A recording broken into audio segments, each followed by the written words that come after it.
Hello and welcome back to another edition of the Women's Basketball Talk Show. I'm joined, as always, by head coach David Smalley. I'm assistant coach Brandon Bias. As the viewers seen up on the screen there, Coach, Ella Skeens joined the 1,000 Point Club. Can you talk a little bit about that? Certainly can, and that's an accomplishment that not a lot of athletes are able to attain. But before we get into that, we are kind of headed down the last rung of this race in the conference for this year. And the fact that we got, I think, 5 out of our last 6 games at home, we're excited about that, and we're looking forward to getting home and getting our community back involved, and looking forward to all that support. And Miss Ella Skeens, I believe she may be the 36th player in this program's history to score over 1,000, and she's going to work her way up already onto that coveted list of points scored, career points scored. But think about this. There are thousands and thousands of people that play high school basketball, play college basketball, and a very small select group of those people, players, reach that milestone of 1,000 points. And in Ella's situation, it's I think even more impressive that she did it, and she's done it in less than 2 seasons while here at the University of Rio Grande in our program. So, and for that to happen, there's a lot of things that have to fall into place. Number one, you got to be a basketball player that knows the game, a good student of the game. You got to be given good talents and good skill, and she has all those. And then you have to have good teams around you. She's been fortunate to be here in this program with her teammates last year and this year, and I think it's a team-oriented award where Ella gets the credit for it because she did all the work, or did the work in scoring the points, but her teammates got her in a position to do that. So to me, I'm excited for the team. I'm doubly excited for Ella, and to be notched in on that list of 36 players in our women's basketball history here at the University of Rio Grande, to achieve that is unbelievable. Yeah, definitely. And I'd like to believe that the coaches really put her in a successful position with all those brilliant calls. We can't leave those people out. Coaches probably hindered the process. She'd have probably done it earlier if it wasn't for us knucklehead coaches. Yeah. So as we kind of look back, we played against Asbury on Tuesday. We have a game with IU East on Saturday. So let's kind of go back and talk about the Asbury game. And not just any game, a historical game from all aspects of, getting back in the win column, to breaking a school record that was established in 1988. I was a ripening 3-year-old at that time. Can you kind of talk about the game and some things that took place in that? Well, while I'm thinking of it, Leanne Mullins in 1988 set the current record, which was 48 at that particular time, and that record stood from 1988 until just recently when Ella did that. So, let's give credit to Leanne Mullins and to her players and teams back in that era. I mean, in 1988 to score 48 points, that was probably quite a feat. Mm-hmm. We played Asbury, and we challenged our players to come out and play with energy and effort, to kind of get ourselves back on track the way we know we're able to play. And I was really proud of the entire team. Came out, ears pinned back, ready to go, and did from the beginning. I thought we did a great job. Asbury's a good ball club. Coach Mays, who Asbury used to be in our conference a few years ago, they're making the transition over, I believe, to NCAA 3, I believe. And they're long, they're athletic, they shoot the ball extremely well. And as a matter of fact, at the end of the first quarter, it was 18-18.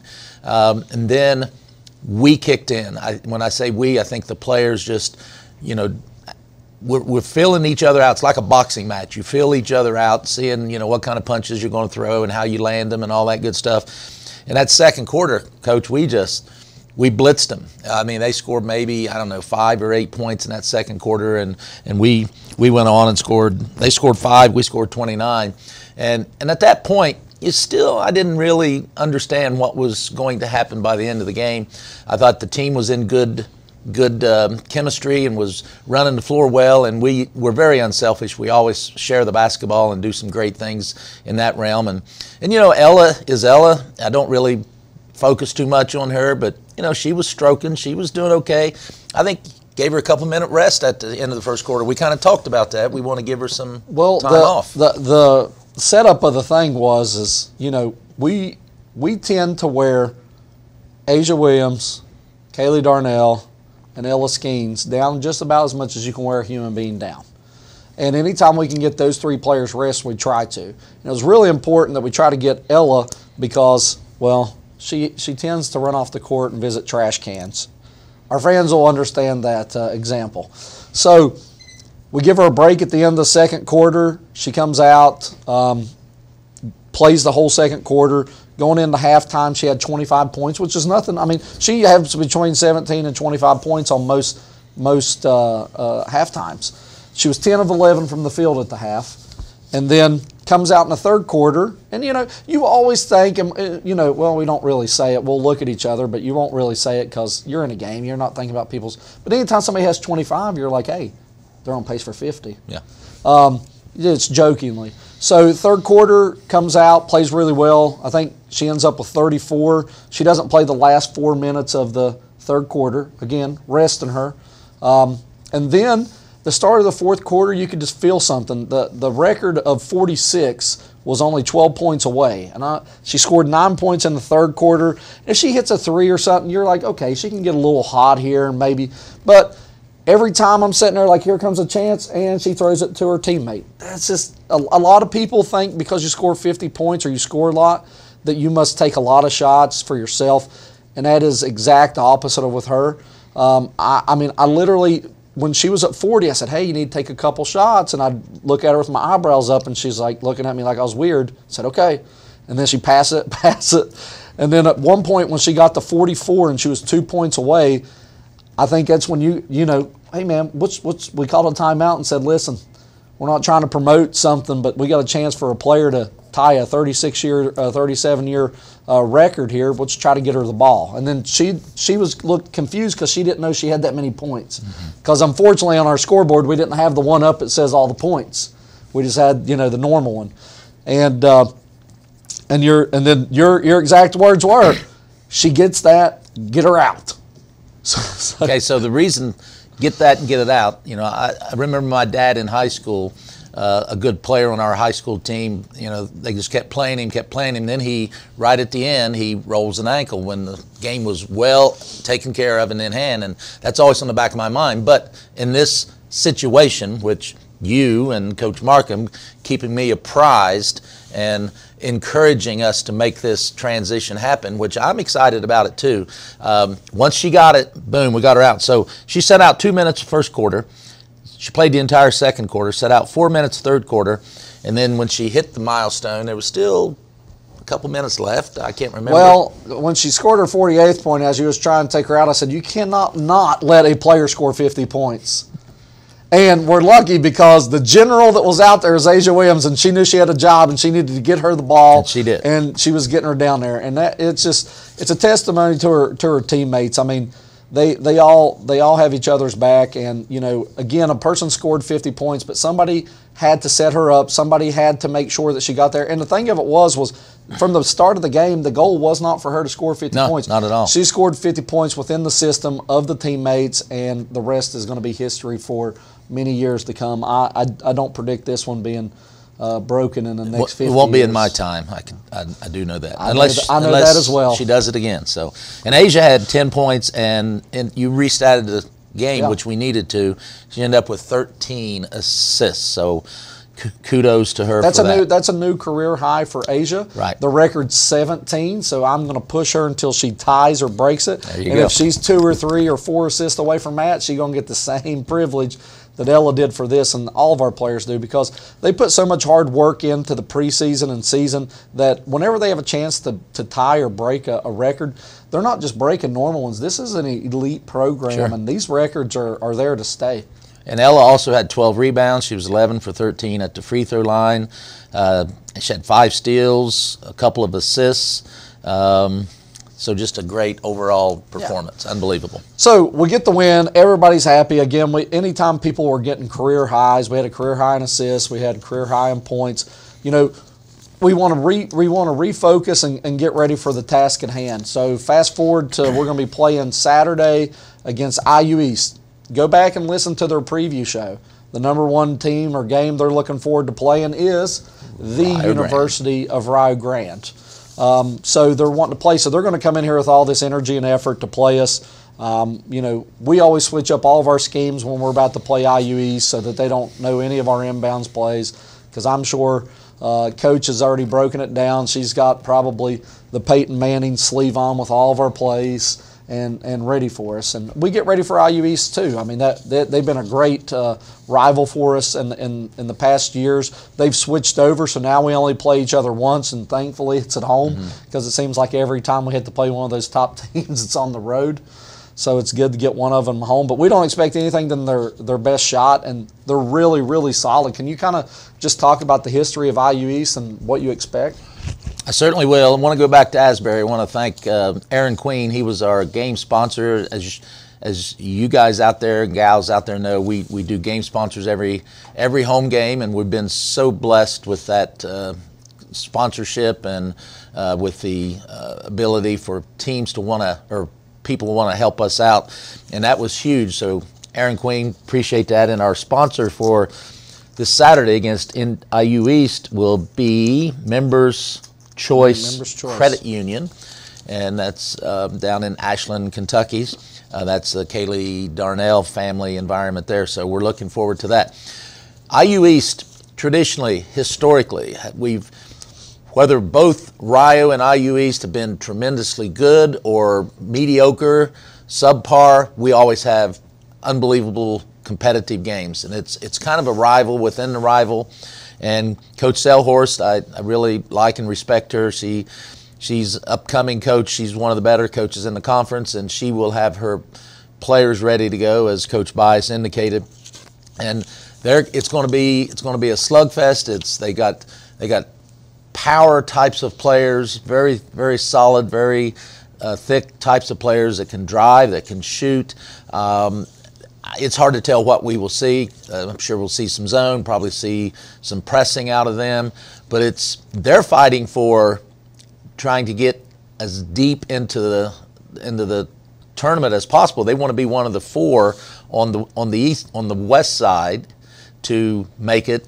So they've got a lot at stake, and we certainly have a lot at stake as well. And it's going to be a thriller. We got a lot of other activities going on. We're going to celebrate Ella's 1,000-point ball during that game. So those of you who want to come out and see that and maybe join us a little bit afterwards, I think there'll be some cake and ice cream. Got to be some ice cream. And then I'll let you talk about the thing that's going on with admissions and things of that nature. But it's going to be a great, great Saturday game, 1 o'clock tip-off with the women.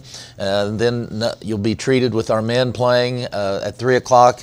And this is a rivalry game, and both teams are fighting for, stay where we are in ranking. We dropped from 11 to 13, and we're okay with that. Our men are receiving votes, and they're working their way up that ladder too. So we've got a lot of great things going on with Rio basketball. Come out Saturday and watch us. Yeah, so a lot of great things going on. Definitely, this is your bang for your buck. You currently have the number 1 ranked men's team in the conference and the number 1 ranked women's team. And we're the ones that are kind of getting those national pushes, but it speaks volumes on you and Coach Airwood, what you all have been able to do and the product that you put out here. Saturday, we're also going to have Future Red Storm Day. This is for students that have applied and are seeking to come to Rio or have already committed to come to Rio.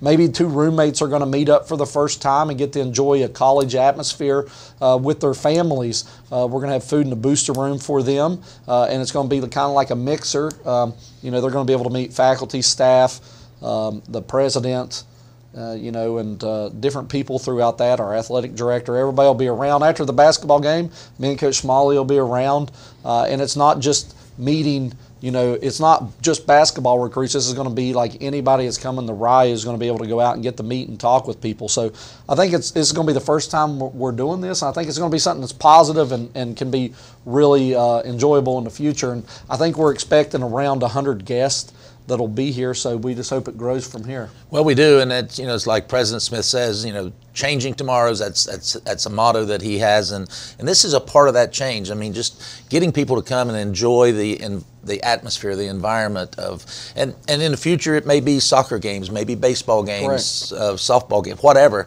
But I think this is a great first step, and the more people we can get in that gym to yell and scream and be wild is even encouraging. We're going to have a special treat because I believe Southwestern's band is going to be in the building. They rock. They do. They get after it. Literally. They do. So, and I know our players enjoy it. We love any time that schools come out. We've had games this year where we had 15, 16 school groups, so I don't expect anything less. Coach, I appreciate your time. I know you got a lot of things to get to, so we're going to go ahead and bring on 2 players. We're going to bring on Ella Skeens and Asia Williams. All right, welcome back. I am now joined by Asia Williams and Ella Skeens. Welcome, ladies. Hello.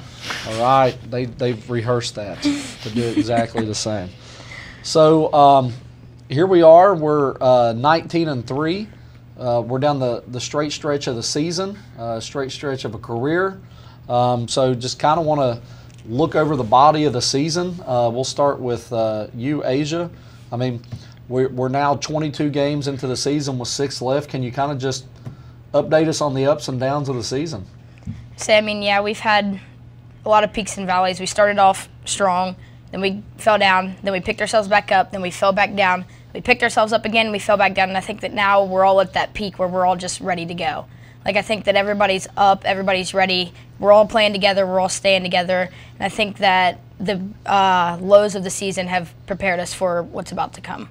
Yeah, definitely. And Ella, I mean, you're looking down like this is it. I mean, we hope there's professional opportunities, which I think there will be. But like as far as college, we've talked time and time again of your journey, of going far away and then going to another college and then finally ending up in Rio.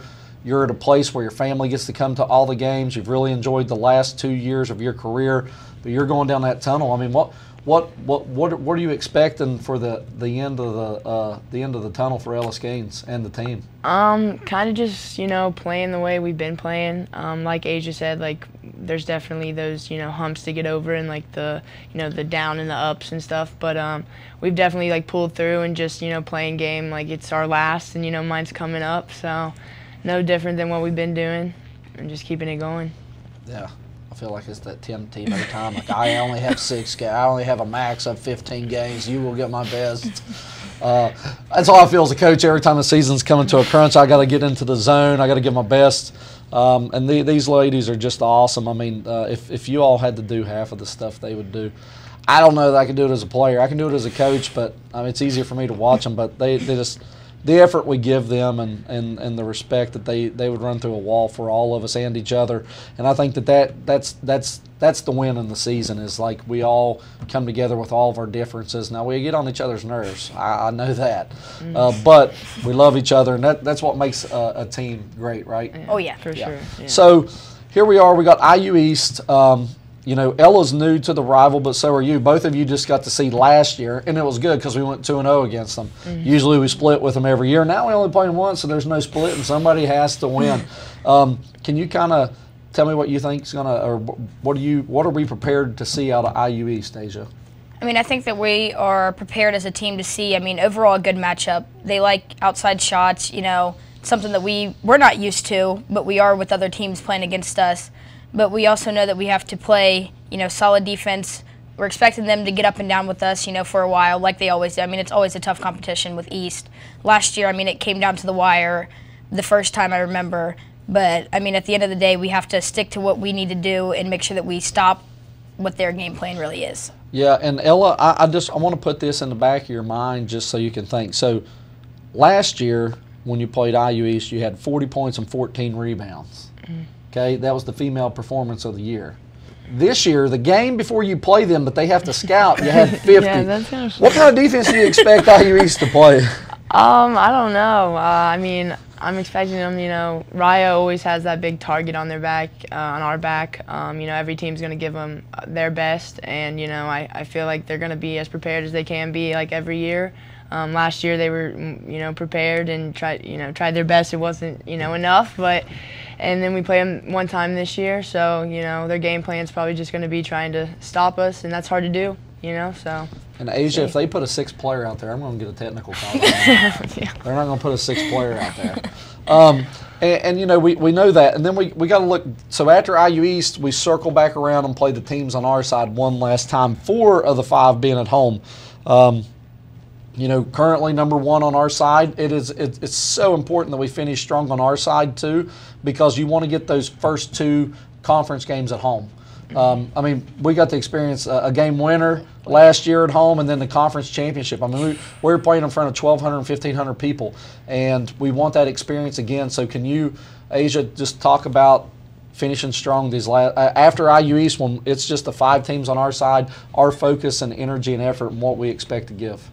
I mean, coming after playing them once this year, the 5 teams, I mean, we know what to expect to a standpoint. Like, we know what they did at the beginning of the season, so they're probably going to do the exact same thing, if not change a few things. But I think that our heads have all just got to be straight on. We have to worry about the team and the game that's next. We can't, I mean, we have to look ahead to know that they are there, but we can't worry about the game before or the game after the next game. Like, we have to stay focused on game for game so that we know that we're prepared for that one game. And after that game, then we'll worry about the very next day. Yeah, and I think we've done a good job of not letting coaching staff and players look ahead to games, because we always know the most important game is the game that we are currently about to play, and that's why we call one-game championships. Ella, I mean, last year we make it to the national tournament. Nothing new. We've been there. Got a crappy seeding, but, you know, I mean, friends are friends during voting and placing each other, so it is what it is. Get a 7 seed when you have 31 wins. I don't know how that's possible. But we go to the national tournament. We win a game, and then we have to play a number 2 seed who's really a number 1 seed, who is one of the better teams in Marion, on their home court. We put up a good fight and we lose. Can you talk about the expectations, not only to finish strong, but our expectations in the conference tournament and then making the national tournament? You know, we really don't talk about it like during the season or practices, you know, like the getting to the, you know, championship or anything, because I think it's just really expected. You know, whether we say it or not, like, our team just expects to get there. We expect a lot out of each other, you know, just like the coaches expect a lot out of us. We expect a lot out of them. But it's just kind of, you know, playing our pace and, you know, not letting the other teams, like, affect us mentally or physically, and just, you know, we all have each other's back, and just, you know, going out there and leaving it all on the court. And that's what we are going to try to continue to do in the conference games, and then, you know, continuing on to the tournament. Yeah. So we're going to talk real quick on this last moment, and then we're going to do some rapid-fire questions. So first, we have to talk about Tuesday's game. I mean, Ella scores 50 points and breaks a record from 1988. I was born in 1985. It's a long time. I had probably more hair back then. Asia has 13 assists for a career high. Anytime you can break a school record or get a PR in yours and improve one of your statistical categories, it's awesome. We'll start with Asia first. I mean, from the get-go, I mean, you've from your freshman year where you're kind of all up here and then you're kind of here, and then you were backing up a 5th-year senior point guard who was really good for us, and when you go from being a star at the high school level, now you're backing somebody up and you're having to do something. That was a hard pill to swallow. And then whenever you're going into your summer and you see all the signings we're bringing in, you got people coming here, you know, some people can take that as like a negative thing and be like, you know, why are we doing this? I thought this was my time. But at the beginning of the year, I'm telling you, I've never seen somebody get so good from their freshman year to their sophomore year than Asia Williams. And whether it's running heels, running sprints up and down the court, but like, you literally pushed yourself fast as you could. I mean, you probably needed 4 inhalers for that. But can you just kind of just talk about what it means for you to be able to do what you do for this team? Because if we didn't have an Asia Williams doing what she did, I don't know that we would have as many wins as we have. I mean, yeah, coming from, you know, playing in high school, being one of the stars on the team, to coming in last year playing under China, who was, I mean, an amazing leader and point guard, especially for me to come in my freshman year to learn from. But I think that now, after, you know, seeing everybody who was coming this summer, I knew that no matter what, I still had to get up and I had to do what I wanted to do. If I really wanted to play, then I had to show that I wanted to play. And I think that that's why I'm where I am, and I think that that's why I can provide for my team, is because I know that no matter what, I've got to give my best shot in order to get my team to give me their best shot. If I don't give them mine, then how do I expect to get theirs back? Yeah, and ladies and gentlemen, she's number 7 in the NAI right now with 112 total assists. That's pretty impressive. We're talking thousands of players, and she's number 7. I mean, everybody can throw the ball to somebody, and everybody can make it. I mean, you got tons of scorers in the NAI. You got top 10. She's number 7 out of thousands of people. So that's something that's really important for us. And then the Ella, you never seek out. I mean, we all joke. I mean, everybody gonna be like, I mean, you watch a LeBron game, you watch an old Jordan game. I mean, you're like, oh man, I'm gonna get a 50.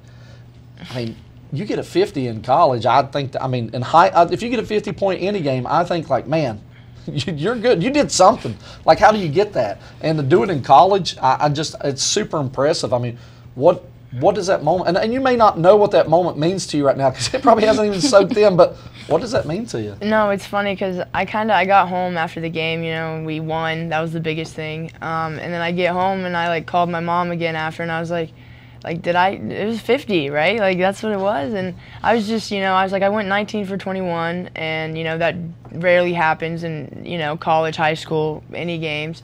And, you know, it was nothing different than any other night. It was just kind of those shots were going in, and, you know, my teammates were, you know, getting me the ball. We were all just playing our normal game. And, you know, by the time Coach Bias looked at me, he was like, you know, two to get this, and I was like, what are you even talking about? And I was like, you know, 2 from the record, and I was like only worrying about, you know, us winning and stuff. But, you know, it was great, and I think I'll really appreciate it, like, you know, after I'm graduated, after I'm, you know, gone from here. But right now it's just really focused on the wins, and, you know, we got a big one on Saturday. But it feels great, and, you know, having a great team like I do now, and just, you know, being able to have that experience with them is just great. Yeah, definitely.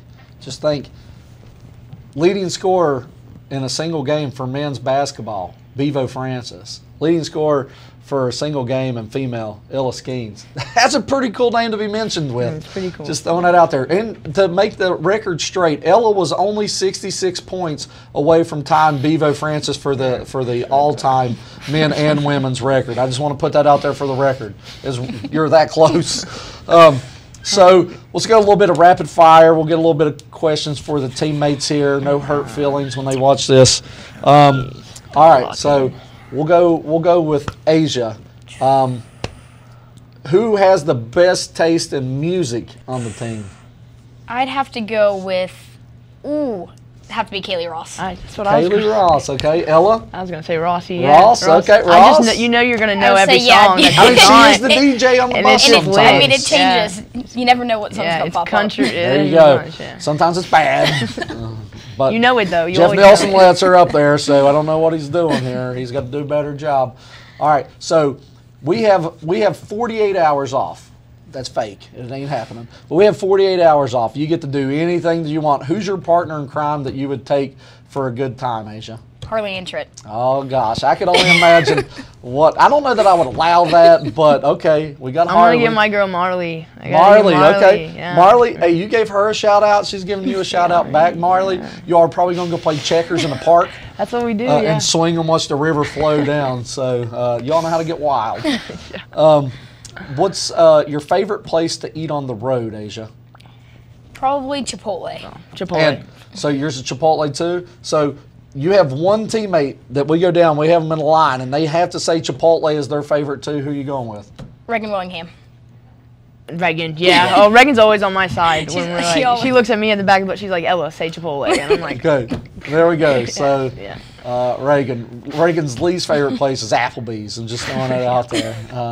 I did get her to go once. Maybe Cracker Barrel. So yeah, kind of. And Natalie's favorite is Cane's. Yeah.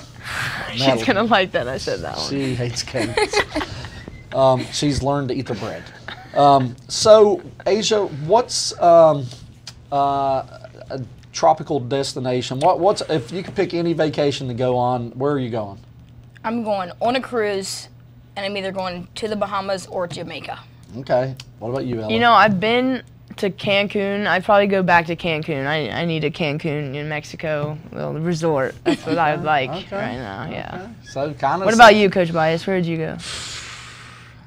Not out of the U.S. I didn't think so. I was like West Virginia. I go back to Puerto Rico again, or probably. Okay, that's the closest you I get, like Puerto Rico. Okay. I don't want to go back. I mean, if I had to go to Hawaii again, I'm not going to turn it down. But that flight sucks. Yeah, it's the flights. Yeah. I don't know, man. I'll probably go back to Boone County, West Virginia, and hang out.